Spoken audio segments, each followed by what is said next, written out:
पहले अपने शिव गुरु के चरणों में प्रणाम करती हूँ, मैया पार्वती के चरणों में प्रणाम करती हूँ, लीलम दीदी हरेंद्र भैया के चरणों में प्रणाम करती हूँ, सभी गुरु भाई गुरु बहन के चरणों में प्रणाम करती हूँ, माता पिता के चरणों में प्रणाम करती हूँ। मेरे प्रणाम को स्वीकार कीजिए। गुरु भाई गुरु बहना, एक कथा सुनाने जा रही हूँ, कृपा करके कथा को ध्यान से सुनिएगा। ध्यान से सुनने से ज्ञान मिलता है, आधी अधूरी कथा नहीं सुनना चाहिए, क्योंकि शिव गुरु का अपमान होता है। पूरा कथा सुनने से कथा के रहस्य के बारे में पता चलता है, कथा में क्या बताया गया उसका भी ज्ञान मिलता है। इसलिए कथा को हमेशा पूरा सुनना चाहिए। अगर मेरा ये कथा आपको अच्छा लगेगा तो कमेंट में लिख के जरूर भेजिएगा। चैनल को सब्सक्राइब कर लीजिएगा कि जो भी मैंने नया कथा डालती हूँ आपके पास पहुंचते रहे। आप हमारे कथा को ऐसे ही देखते रहें, अपना प्यार देते रहें। एक गांव में एक राजा रहते थे। एक गांव में एक राजा रहते थे। राजा ने बहुत से घोड़े के रख रखे थे, क्योंकि राजा हैं तो उनके पास तो घोड़ा होगा ही। राजा ने क्या किया कि रोज डेली घोड़े के सुबह सुबह उठ के घोड़े के पास बगल में टहलते थे और घोड़ों को देखते थे कि घोड़े रात के कोई ले तो नहीं गया, सही से हैं कि नहीं है। वो रोज सुबह देखने जाते थे। एक दिन क्या हुआ, राजा थोड़ा जल्दी उठ गए और जल्दी उठ के चले गए घूमने टहलने कि चलो घूम टहल भी लूंगा थोड़ा और घोड़े सबके देख भी लूंगा घोड़सार में। राजा गए तो टहल रहे थे। टहलते टहलते उनको थोड़ा टाइम लग गया। टाइम लग गया तो देखे क्या कि एक भिखारी उनके पास आया, यानी एक महात्मा आए। एक महात्मा जब आए उनके पास तो महात्मा बोले, राजा कुछ भिक्षा दे दो। ये बात सुन के राजा बहुत गुस्सा हुए वो महात्मा पर। राजा बहुत बुरा भला बोले और बोलने लगे कि सुबह सुबह लोग उठ के नहा धो के पूजा पाठ करता है, घर का काम करता है, राजकाज कौन देखता है कि सुबह सुबह भिक्षा मांगने आ गए, तुम्हें मैं भिक्षा दे दूं। महात्मा बोले, अरे राजन, भिक्षा देने के लिए, दान करने के लिए कोई समय नहीं होता है। व्यक्ति के पास जब समय होता है तो मांगने वाला जाता है और देने वाले के पास जब समय होता है सो दे देता है वो। राजा बोले कि अभी हमारे पास समय नहीं है कि आपको मैं भिक्षा दूं। महात्मा बोले, अरे राजन, दरवाजे से महात्मा को खाली हाथ नहीं लौटाना चाहिए, कुछ जरूर देना चाहिए। अरे नहीं अनाज है तो नगद दे दो। राजा बोला कि मैं यहाँ धन लेके आया हूँ, रुपया लेके आया हूँ, आपको दूं। महात्मा बोले, अरे राजा, जो भी है दे दो, जो भी आप दोगे मैं लिख चला जाऊंगा। राजा को गुस्से में कुछ नहीं सूझा। राजा गुस्से में क्या किए, घोड़े का लीड उठाए और वो महात्मा के कमंडल में डाल दिए। बोले, ले जाओ, मेरे पास यही है, यही दूंगा। महात्मा बोले, ठीक है राजन, जो आपके पास था सो आपने दिया, और आप जो हमें देंगे वो हम ले जाके इसको जतन से रखेंगे, चाहे वो घोड़े के लीड क्यों ना हो। राजा बोले, हाँ ले जाओ। राजा ने गुस्से में तो जो दे दिया सो बिना सोचे समझे। इसीलिए कहते हैं गुरु भाई गुरु बहना कि अगर दरवाजे पर कोई भिखारी आ जा, कोई महात्मा आ जा, कोई संत आ जा, चाहे कोई गरीब आ जा, तो बिना सोचे समझे भिक्षा नहीं देना चाहिए। भिक्षा देने से पहले 10 बार जरूर सोचना चाहिए कि मैं ये जो भिक्षा दे रहा हूँ, चाहे दे रही हूँ, तो इसमें देने वाले की भलाई है कि नहीं। क्योंकि जब हम किसी को जो देते हैं उठा के अपने हाथों से, वही हमें मिलता है मरने के बाद। इसलिए कभी भी भिक्षा आप लोग दीजिए तो सोच समझ के देना कि हमें क्या देना चाहिए और क्या नहीं देना चाहिए।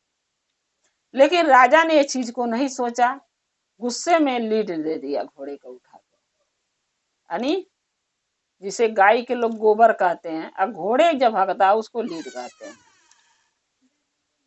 क्या हुआ कि वो महात्मा जो था वो लेके लीड को चले गए।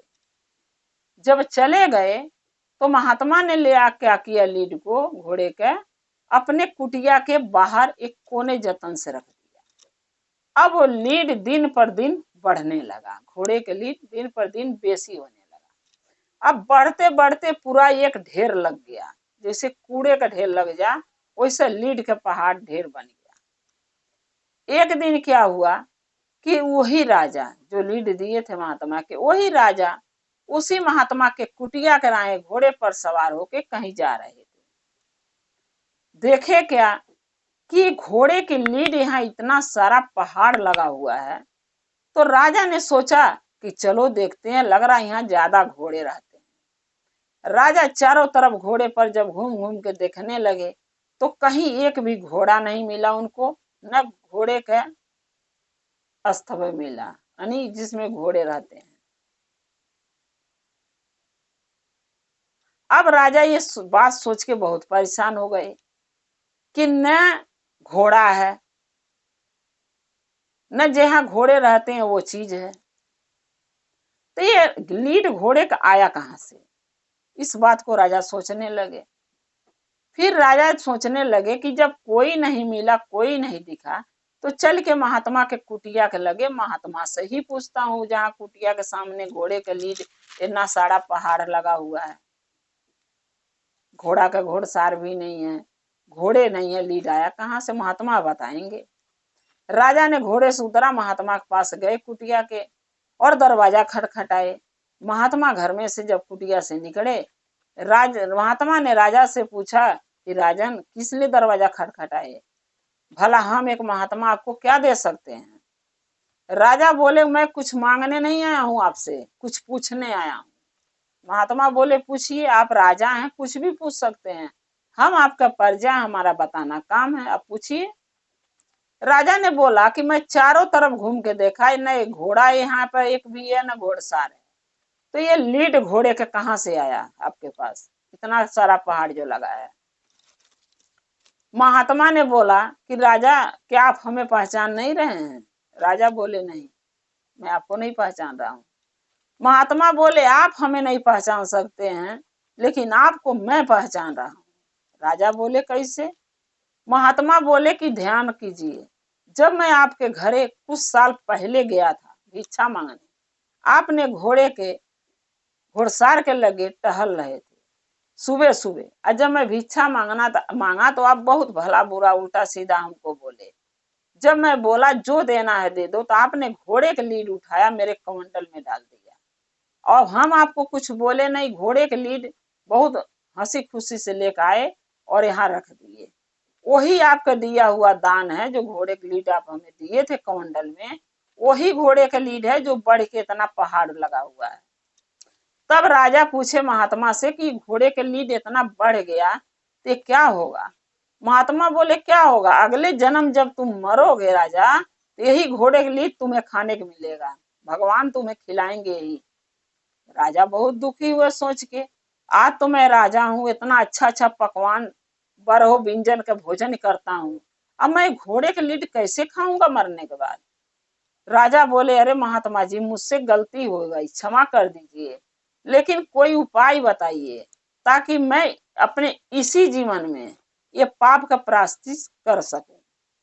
मरने के बाद नहीं करूंगा, अभी बताइए कि मैं क्या कर सकता हूँ, ये घोड़े के लीड जिसके वजह से कम हो जाए, और जो मैं पाप किया हूँ आपके घोड़े के लीड कमंडल में दान दे के डाल के, वो मेरा पाप कट जाए। महात्मा सच्चे थे, अच्छे थे। महात्मा बोले कि अच्छा राजा जी, राजा अगर आपको पछतावा है इस बात का, सच्चे दिल से वो बताओ।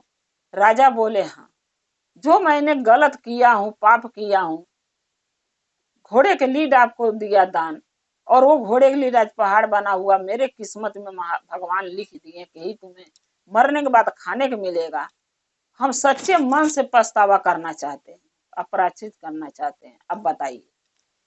महात्मा बोले ठीक है, आप प्रायश्चित करना चाहते हैं अपने पाप का, तो मैं बता देता हूँ, क्या आप कर पाएंगे। राजा बोले हाँ, कठिन से कठिन कार्य आप बताएंगे उसको जरूर मैं करूंगा, क्योंकि गलती किया हूँ, भूल किया हूँ, पाप किया हूँ, तो इसका भुगतान भी मैं ही भोगूंगा।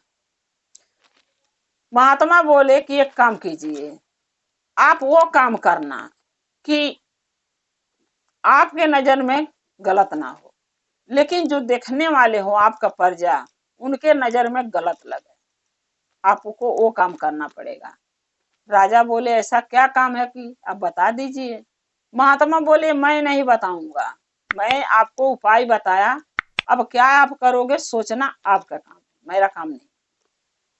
महात्मा ये बात बताए, राजा ने अपने घरे गए घोड़ा पर फिर बैठ के, और राजा रात भर नहीं सोए, सोचते रह गए पूरी रात, क्या मैं ऐसा काम करूं कि मेरे नजर में अच्छा हो, क्योंकि अब पाप तो करना चाहता नहीं हूं, अच्छा ही कर्म करना चाहता हूं, जिसके वजह से पाप कटे जो मैं किया, तो बुरा काम तो करूंगा नहीं, लेकिन क्या ऐसा करूं कि जो हमारे नजर में अच्छा हो लेकिन प्रजा के नजर में बुरा हो। पूरी रात राजा सोचे, सुबह भोर हो तो उनके दिमाग का घंटी बजी कि ये काम करना चाहिए। राजा ने क्या किया, एक खाली दारू का बोतल लाए और उसमें जल भरे, जल भर के बीच चौराहे पर जाके चौतरा पर रोड पर बैठ गए, बीच रोड में चौतरा पर बैठ के झूठो दारू पी पी के लोगों को दिखाने लगे कि मैं दारू पी रहा हूं, अजय को उसमें था पानी। लेकिन देखने वाले के क्या लग रहा था, पूरे जितना राजा का प्रजा थे सब राजा को गाली देते थे, उल्टा सीधा बोलते थे कि अरे जिस गांव का राजा दारू पिएगा, जिस जगह का राजा दारू पिएगा, शराबी बन जाएगा, जुआरी बन जाएगा, उस नगर का प्रजा कैसा बनेगा। राजा को पता नहीं क्या हो गया है, पागल हो गया है राजा, दारू पीता है, उल्टा सीधा हरकतें कर रहा है, बीच चौराहा में हंगामा कर रखा है, ये राजा पागल हो गया है। यानी पूरी प्रजा राजा का शिकायत लगी करने कि राजा गलत है, लेकिन राजा तो गलत थे नहीं, राजा तो अच्छा काम कर रहे थे। प्रजा ने सोचा दारू पी रहा है, लेकिन राजा पानी पी रहे थे बोतल में भर के, बस फर्क इतना था कि वो बोतल दारू का था, लेकिन उसमें दारू नहीं पानी था। तो राजा के नजर में अच्छा काम था, लेकिन प्रजा के नजर में राजा गलत काम कर रहे थे।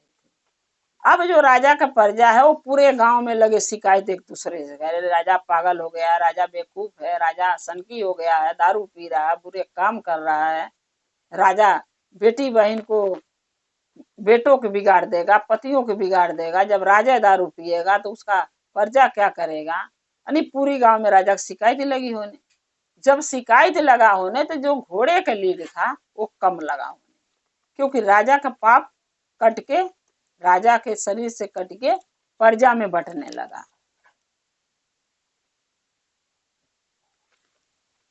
अब राजा क्या हुआ, कुछ दिन के बाद, 2 दिन के बाद फिर महात्मा के पास पहुंचे, वहां जाके देख रहे हैं कि घोड़े का लीड खत्म हो गया, बचा है उतना जो ने, जितना ने राजा ने उठा के वो कमंडल में महात्मा के डाले थे उतने बचा था, जितना उनका मोर ब्याज था जो बढ़ा था राजा के ऊपर कर्ज, वो सब खत्म हो गया। राजा ये बात देख के बड़ा खुश हुए। फिर राजा ने महात्मा से सवाल किया कि महात्मा जी ये बताइए कि ये घोड़े का लीड कहाँ चला गया। तब महात्मा बोले कि ये सब आपके अच्छे कर्म का है। राजा बोले कैसे। महात्मा ने बोले कि देखिए राजन, आपने गलत किया, लेकिन आपको गलती का पछतावा करना था, एहसास हुआ गलती के, आपने सही रास्ता चलने के बीड़ा उठा लिया, हमसे पूछा, हम आपको रास्ता बताए। आपने जो बोतल में, दारू वाला बोतल में जो पानी भर के बीच रोड पर बैठ के पिए आप एक दिन, पूरा दिन भर, उससे क्या हुआ, आपके नजर में वो अच्छा काम था, भगवान के नजर में भी अच्छा काम था, लेकिन जो आपका प्रजा था उनको ये दिखाई दिया कि आपने दारू पी रहा है। उनको लगा कि जिस नगर का राजा दारू पिएगा वो नगर का प्रजा क्या करेगा, प्रजा बर्बाद हो जाएगी। आपका प्रजा ने पूरे गांव भर ने शिकायत किया, आपका पाप जो था कट के उनके माथे चला गया, प्रजा में लिखा गया, सब में बट गया, और आपके शरीर माथे पर जो पाप था वो खत्म हो गया, कट गया, क्योंकि आप अच्छा कर्म किए, लेकिन प्रजा के नजर में बुरा था। प्रजा ने आपका शिकायत बताया, सारा आपका पाप उनके सर जाके लग गया, आपके सर से हट गया। तब राजा को सारी बात समझ में आ गई कि क्या करना चाहिए क्या नहीं। इसीलिए कहते हैं गुरु भाई गुरु बहना कि जितना पापी पाप करने वाला नहीं होता है, उतना पापी उसकी शिकायत बतियाने वाला होता है। बतियाना है तो मुंह पर कीजिए, मुंह पर किया हुआ शिकायत शिकायत नहीं होती है।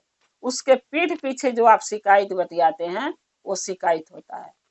बुरा कर्म करेगा कोई और, लेकिन उसकी बुराई आप किसी से बतियाएंगे तो बुराई बतियाने वाला भी पाप का भागीदार बनता है और बुराई सुनने वाला भी। इसलिए कुछ भी आप देखिए आंख से, बुरा हो रहा है अच्छा हो रहा है, किसी की बात नहीं बतियाना चाहिए, किसी की बुराई नहीं करना चाहिए। बुराई करोगे, जो बुरा करेगा वो तो बच जाएगा, क्योंकि बुरा करेगा जब आप बुराई उसका बतियाएगा, उसका सारा बुरा कर्म का पाप आपके मत्थे लिखा जाएगा, तो बुरे आप बन जाएंगे, वो नहीं बनेगा। इसलिए बुराई मत बतियाइए। राजा के जैसे ज्ञान महात्मा ने दिया, अच्छे राह पकड़ के चले, लेकिन प्रजा ने बुराई बतियाया, प्रजा के नसीब में सारा पाप राजा का लिखा गया। तो भागीदार कौन बना पाप का? प्रजा। राजा तो बच गए। इसीलिए किसी के बुराई नहीं बतियाना चाहिए। गुरु भाई गुरु बहना, एक कथा गुरु चरणों में रखते हुए फिर आपसे वही कहूंगी कि अगर मेरा ये कथा आपको अच्छा लगा तो कमेंट में लिख के जरूर भेजिएगा। चैनल को सब्सक्राइब कर लीजिए, जो भी मैं नया कथा डालती हूँ, नया वीडियो आपके पास पहुंचता रहे, आप हमारे वीडियो को देखते रहें। अगर आप हमारे चैनल पर नए हैं तो चैनल को सब्सक्राइब जरूर कीजिएगा हमसे जुड़ने के लिए। और आप हमारे वीडियो कैसे देखते रहें, अपना प्यार देते रहें। हमारा और आपका रिश्ता शिव परिवार से, महादेव से ऐसे ही जुड़ा रहे। हर हर महादेव, घर घर महादेव। महादेव की दया और कृपा सदा बना रहे सब भक्तों पर। जय श्री गुरु।